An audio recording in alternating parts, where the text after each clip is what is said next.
Et si cette fois-ci on allait dans les coulisses de ma chaîne YouTube?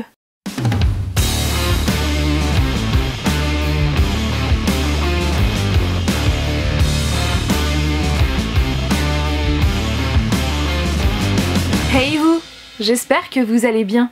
Je suis ravie de vous retrouver aujourd'hui comme je vous l'avais promis la semaine dernière pour une vidéo où on va justement aller dans les coulisses de ma chaîne YouTube puisque je vais vous présenter tout le matériel que j'utilise pour les facecam, les vlogs, quand je joue à des jeux vidéo, comment je fais pour enregistrer un jeu vidéo, avec quoi je filme, avec quoi je prends le son, avec quoi je fais des montages, bref, je vais tout vous dire. Je fais cette vidéo parce qu'on me demande assez régulièrement en DM, donc surtout sur Instagram ou alors en commentaire sur YouTube, avec quoi je filme ou encore plus récemment avec quoi j'enregistre ma Switch. Donc j'espère très sincèrement que cette vidéo va vous intéresser et qu'elle va vous aider si vous aussi vous avez envie de vous lancer dans l'aventure YouTube ou tout simplement si vous avez envie de créer vos propres vidéos. Mais avant de rentrer dans le vif du sujet, je tenais absolument à faire ce petit disclaimer.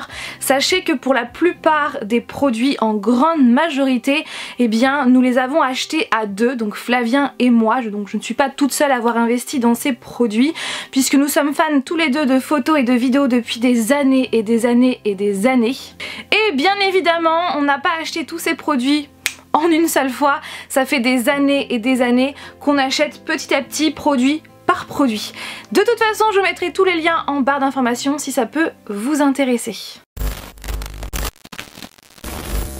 Pour toutes mes vidéos face caméra comme là à l'heure actuelle, donc on va dire la plupart de mes vidéos n'est-ce pas, j'utilise ce réflexe de chez Canon, c'est le EOS 700D avec un objectif de 18-55 mm.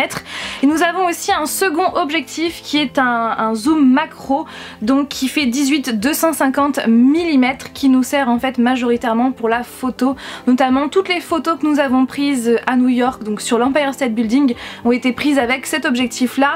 Pareil pour les photos du Grand Canyon, donc c'est vraiment plus pour la photo qu'on a cet objectif là, sachant qu'en plus quand on filme il fait du bruit quand il y a de la mise au point, alors que pour cet objectif là il est silencieux lors de la mise au point, donc ça c'est vraiment cool.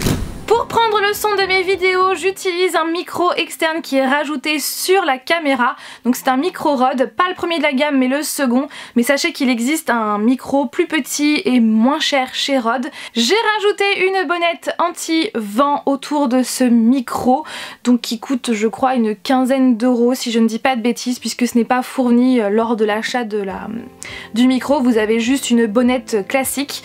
Donc je l'avais acheté pour mes tournages extérieurs, mais depuis j'ai un autre micro que je vais vous présenter tout à l'heure. Ce genre de bonnette c'est vraiment efficace quand on tourne à l'extérieur. Après je dois vous avouer que ça ne filtre pas non plus 100% des bruits de vent, mais ça en filtre quand même pas mal. Alors bien sûr le micro c'est plutôt un confort dans le sens où ce n'est pas obligatoire, puisque de toute façon tous les appareils photo, les réflexes, bref tout est doté de prise de son, donc vous pouvez prendre directement le son avec votre appareil photo. Mais c'est vrai que l'avantage d'avoir un micro externe, ça permet d'avoir un son beaucoup plus, d'avoir moins de bruit autour et d'avoir un son beaucoup plus précis qui est plus centré sur la voix et qui est meilleur.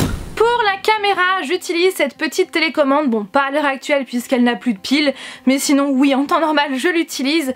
Donc c'est une petite télécommande qui vient de chez Amazon, qui est faite pour ce genre de réflexe Canon et en fait qui permet tout simplement d'arrêter et de reprendre les enregistrements, et c'est super pratique surtout quand on est loin de la caméra. Pour bien sûr poser la caméra, j'utilise un trépied qui vient de chez Amazon, donc un trépied vraiment classique qui coûte une trentaine d'euros. L'éclairage est tout aussi important dans une vidéo parce que bien évidemment si on ne vous voit pas c'est pas terrible. Voilà, donc rien de mieux déjà que la lumière naturelle. Bon pour ma part j'en ai pas énormément, donc c'est pour cette raison que j'utilise en plus de la lumière naturelle de l'éclairage artificiel. Donc c'est une light ring qui vient de chez Amazon, donc c'est tout simplement un anneau lumineux qui est autour de la caméra, d'où le fait que vous voyez des cercles dans mes yeux. Voilà, c'est tout simplement l'anneau lumineux, et en plus ça c'est cool parce qu'il a plusieurs intensités, soit voilà pas beaucoup, soit beaucoup plus. Vous pouvez gérer comme vous voulez et ça c'est cool. Il m'arrive de temps en temps d'utiliser un fond vert pour mes vidéos parce que je trouve que ça rajoute de l'effet voilà dans la vidéo. Donc j'utilise un fond vert qui est là-dedans, enfin un fond vert et un fond bleu.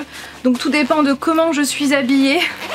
Puisque par exemple si je porte du bleu et que je suis devant un fond bleu, forcément mon vêtement bleu va disparaître, et inversement avec le vert. Donc ce sont tout simplement en fait un fond réversible, donc il y a le bleu là et le vert ici, et en fait ça se déplie, vous savez, comme les tentes les tentes Quechua, ou ouais, les trucs, vous savez, que vous les pare-soleil que vous mettez sur les vitres, par exemple pour les enfants, pour les vitres arrière, ça se plie comme ça, ça se déplie comme ça, je sais pas si vous voyez ce que je veux dire, enfin bref, voilà. Et si j'ai besoin d'un fond pour par exemple dehors, pour faire un petit effet spécial, comme ça avait été le cas pour ma vidéo où je vous ai présenté Lucifer, enfin la série Lucifer et la série Rick et Morty, et aussi sur mon deuxième court-métrage sur The Walking Dead, et bien j'utilise un fond bleu. Donc c'est tout simplement un tissu bleu comme ça qui est plutôt grand, voilà, et que ensuite j'accroche là où je peux, tout simplement. Et donc ces choses là viennent de chez Amazon. Depuis quelques temps maintenant, quelques années je dirais, eh bien j'adore prendre des vidéos, des photos lors de nos voyages pour en faire des vlogs, puisque ça nous permet vraiment d'avoir des souvenirs pour plus tard, de les montrer à nos enfants, de aussi les montrer à notre entourage pour voir ce qu'on a fait là-bas, et puis aussi en les partageant sur YouTube, eh bien j'ai envie de vous faire voyager tout simplement. Alors pour ces vlogs, j'utilise tout d'abord cet appareil photo qui est le Canon G7X, qui est hyper pratique puisque l'écran en fait peut se mettre au-dessus, donc du coup on peut facilement se filmer soi-même, donc c'est hyper pratique et la qualité est plutôt bonne. Et depuis le vlog en Islande, eh bien nous avons investi dans cette petite chose là qui est très particulière mais qui est génialissime. C'est la Osmo Pocket de chez DJI, donc oui, c'est une caméra, il suffit juste de l'allumer et hop, voilà. Et en fait c'est une caméra qui est stabilisée, donc ça c'est vraiment génial. La qualité est plutôt bonne, vous avez un tout petit écran ici. Le vlog en Écosse a été entièrement filmé avec cette caméra, entièrement, oui, quasiment. La vidéo par exemple de notre update room tour de dimanche dernier a été entièrement filmée avec ça, donc sauf la partie face cam, mais la partie où je vous ai montré la pièce était filmée avec ça. Les vlogs à Los Angeles aussi de septembre dernier, enfin bref, c'est vraiment une caméra qui est géniale, et le fait qu'elle soit stabilisée, ça permet vraiment de ne pas avoir de tremblement, et ça c'est cool. Depuis peu aussi, quand je filme à l'extérieur, je sais que je ne filme pas beaucoup à l'extérieur, mais je peux vous assurer qu'une fois le confinement terminé, j'ai très fortement envie de vous faire plus de vidéos à l'extérieur. Je ne sais pas trop comment, mais j'ai envie. Et bien j'utilise ce petit micro là, donc c'est tout simplement un dictaphone de chez Sony, donc il suffit juste de l'activer et hop, on l'accroche ici et on peut enregistrer le son sans problème.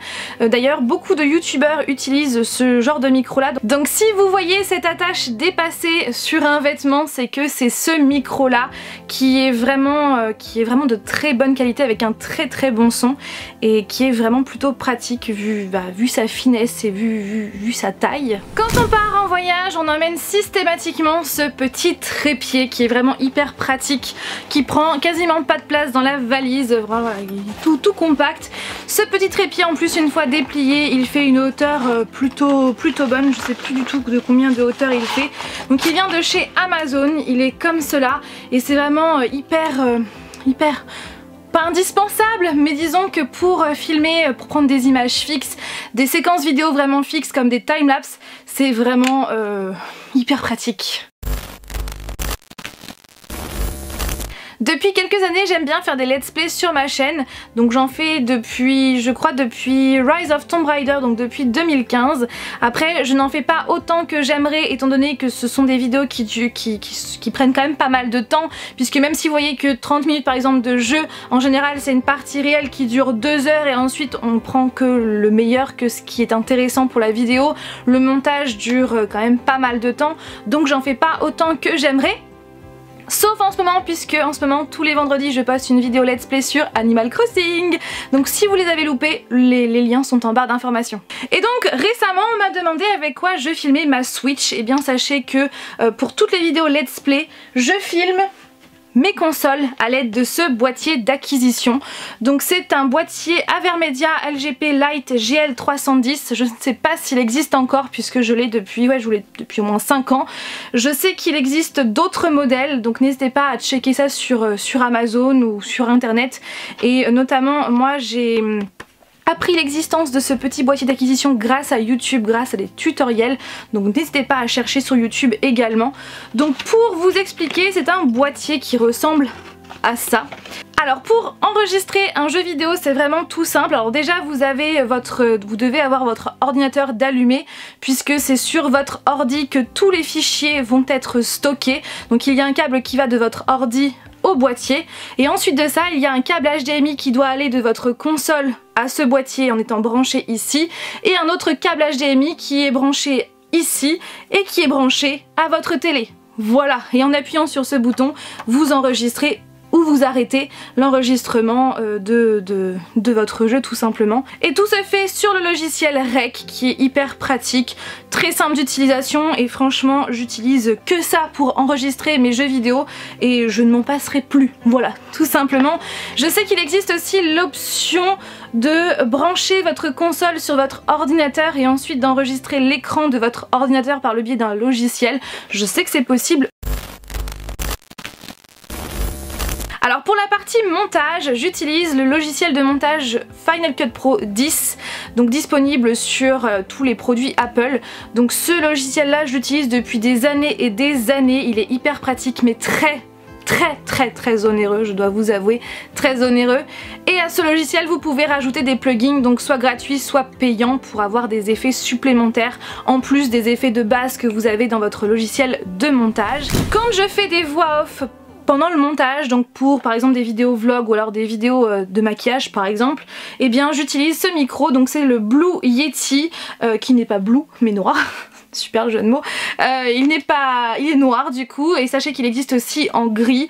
Il est vraiment très pratique et donc vous pouvez juste le poser voilà, sur votre bureau et enregistrer votre voix. Et aussi, je l'ai pas là mais j'ai un filtre anti-pop pour éviter les bruits de comme ça quoi. Si je veux enregistrer l'écran de mon ordinateur, j'utilise l'application QuickTime Player pour enregistrer donc l'écran. Et même chose, si je veux enregistrer l'écran de mon téléphone, il y a directement une application, donc je sais que ça existe sur iPhone, après pour Android je ne sais pas du tout, mais sur iPhone vous avez une petite application qui est directement intégrée dans le téléphone, qui permet en fait d'enregistrer hop votre écran en appuyant juste là, donc c'est plutôt pratique. Au niveau de la musique que j'utilise pour faire mes vidéos, j'utilise à chaque fois des musiques qui viennent du site de Epidemic Sound. Donc c'est un site par contre qui est sous abonnement payant bien sûr, qui je crois coûte 13 $ par mois si je ne dis pas de bêtises, et en échange vous avez le droit de télécharger autant de musique que vous voulez et de les utiliser pour vos vidéos, voilà. Et c'est vraiment des musiques très sympas, très stylées, très qualitatives, avec aussi plein de bruits sonores, de bruits d'effets spéciaux, tout ça c'est vraiment cool. Une fois que le montage de ma vidéo est terminé sur mon logiciel, eh bien je la mets directement sur le logiciel Handbrake, qui est un logiciel gratuit que vous pouvez télécharger gratuitement sur internet. Et en fait ce logiciel va me permettre de compresser ma vidéo au maximum sans perdre en qualité d'image ni de son. Ce qui va en fait réduire le temps d'importation de la vidéo sur YouTube. Par exemple, si ma vidéo dure 15 minutes, si je ne la compresse pas avant de la mettre en ligne sur YouTube, eh bien la mise en ligne va durer à peu près 2-3-4 heures environ, surtout que nous n'avons pas la fibre, donc ça va mettre pas mal de temps, alors que là, dès que je la compresse avant de la mettre sur YouTube, et bien là, l'importation va durer à peu près une quinzaine de minutes. Donc c'est hyper pratique, franchement. Donc depuis des années je l'utilise. D'ailleurs j'avais fait une vidéo il y a très longtemps et j'en suis très satisfaite. Après je tiens vraiment à préciser que toutes les choses que je vous présente dans cette vidéo, je suis en partenariat avec personne, sponsorisé par personne. Voilà, je vous en parle parce que j'utilise ces produits depuis très longtemps et c'est tout. Pour faire mes miniatures, j'utilise le site de canva.fr qui est vraiment un site vraiment top, qui permet de faire des miniatures plutôt sympas. Bon après Voilà, je sais pas ce que vous en pensez. Donc ce site là est gratuit, donc moi j'utilise la version gratuite, mais si vous voulez il y a des polices d'écriture, des images qu'on peut rajouter, mais par contre là elles sont payantes. Voilà tout le monde pour cette vidéo, je pense que je vous ai tout dit. Je pense. Je suis en train de réfléchir, je suis en train de regarder, mais je pense que oui, j'ai tout dit. De toute façon, si jamais il y a des choses que je dois rajouter, je vous le mettrai en barre d'informations. Et n'essayez surtout pas à regarder en barre d'informations puisque tous les liens des produits seront disponibles dans cette barre d'informations. Et voilà. Donc sur ce, j'espère très sincèrement que cette vidéo vous a plu, qu'elle vous aura intéressé. Et voilà, donc sur ce, je vous fais tout plein de bisous et je vous dis à vendredi prochain pour un nouvel épisode sur Animal Crossing. Bye!